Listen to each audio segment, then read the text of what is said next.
चलिए आज धरती की एक ऐसी कहानी में चलते हैं जो हमारी आंखों के सामने लिखी जा रही है। ये एक ऐसी जबरदस्त भूवैज्ञानिक घटना है जो एक पूरी महाद्वीप का चेहरा हमेशा के लिए बदल रही है। ये कहानी शुरू होती है हाल ही में 23 नवंबर 2023 को इथियोपिया से। उस दिन कुछ ऐसा हुआ जिसने दुनिया भर के वैज्ञानिकों का ध्यान अपनी ओर खींच लिया। वहां से कई किलोमीटर दूर रहने वाले लोगों ने जो बताया वो हैरान करने वाला था। उन्हें लगा जैसे कोई बहुत बड़ा बम धमाका हुआ हो, एक अचानक शक्तिशाली विस्फोट जिसकी किसी को भी कोई उम्मीद नहीं थी। तो आखिर हुआ क्या था? ये था एक ज्वालामुखी विस्फोट, लेकिन कोई आम ज्वालामुखी नहीं, हाईली गुब्बी नाम का एक ज्वालामुखी जो हजारों सालों से सो रहा था। वो दर्ज इतिहास में पहली बार जाग उठा था।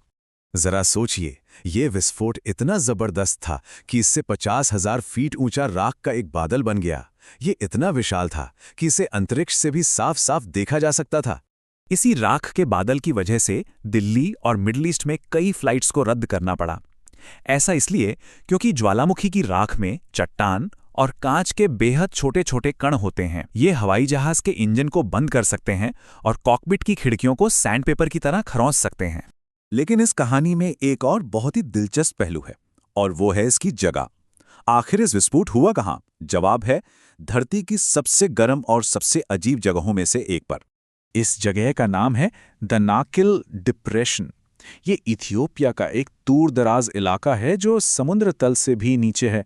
जरा सोचिए, एक ऐसी जगह जहां तापमान अक्सर 50 डिग्री सेल्सियस के पार चला जाता है और बारिश तो बस नाम के लिए होती है। अच्छी बात यह है कि ऐसे मुश्किल हालात की वजह से ज्वालामुखी के आसपास कोई नहीं रहता था और इस घटना में किसी की जान नहीं गई। पर यह वीरान जगह दो तरह के लोगों को अपनी ओर खींचती है। एक तरफ है भूवैज्ञानिक जो यहाँ की जमीन के नीचे चल रही हलचल को समझने आते हैं, और दूसरी तरफ हैं पर्यटक जो यहाँ के केमिकल रिएक्शन से बने रंग बिरंगे नज़ारे देखने आते हैं, जो बिल्कुल किसी दूसरे ग्रह जैसे लगते हैं। तो सबसे बड़ा सवाल यही है, एक ज्वालामुखी जो हजारों सालों से चुपचाप पड़ा था, वो अचानक से कैसे फट गया? इसका जवाब सिर्फ उस ज्वालामुखी में नहीं, बल्कि जमीन के नीचे दबी एक बहुत बड़ी सच्चाई में छुपा है। इसका जवाब सतह पर नहीं, बल्कि बहुत बहुत गहरा है।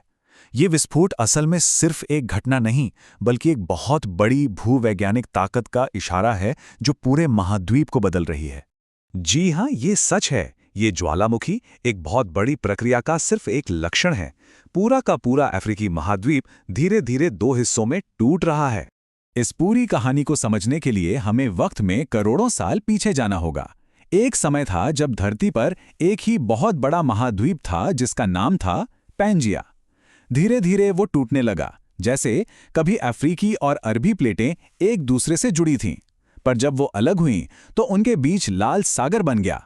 और अब ठीक वैसा ही कुछ खुद अफ्रीका के साथ हो रहा है। अफ्रीकी प्लेट दो टुकड़ों में टूट रही है, न्यूबियन और सोमाली प्लेट। और हमारा ज्वालामुखी हाईली गुब्बी ठीक उसी जगह पर है जहां ये सब हो रहा है, एक जियोलॉजिकल चौराहे पर। जैसा कि यहां दिख रहा है, इस जगह पर 3 टेक्टोनिक प्लेट्स न्यूबियन, सोमाली और अरेबी एक दूसरे से दूर खिंच रही हैं, और इसी खिंचाव से जमीन फट रही है और नीचे से मैग्मा ऊपर आ रहा है। ये कोई छोटी मोटी दरार नहीं है, ये 6000 किलोमीटर लंबी ईस्ट अफ्रीकन रिफ्ट वैली का हिस्सा है। तो सवाल ये है कि इस विशाल दरार का भविष्य क्या है? असल में हम एक नए महासागर को जन्म लेते हुए देख रहे हैं। वैज्ञानिकों का मानना है कि पूर्वी अफ्रीका को पूरी तरह से अलग होकर एक नया महासागर बनने में करीब 50 लाख से 1 करोड़ साल लग जाएंगे। मतलब ये हमारी आपकी जिंदगी में तो नहीं होने वाला। तो ये बदलाव कितनी तेजी से हो रहा है? ये प्लेटें हर साल लगभग 2 से 5 सेंटीमीटर खिसक रही हैं। जानते हैं ये कितनी रफ्तार है?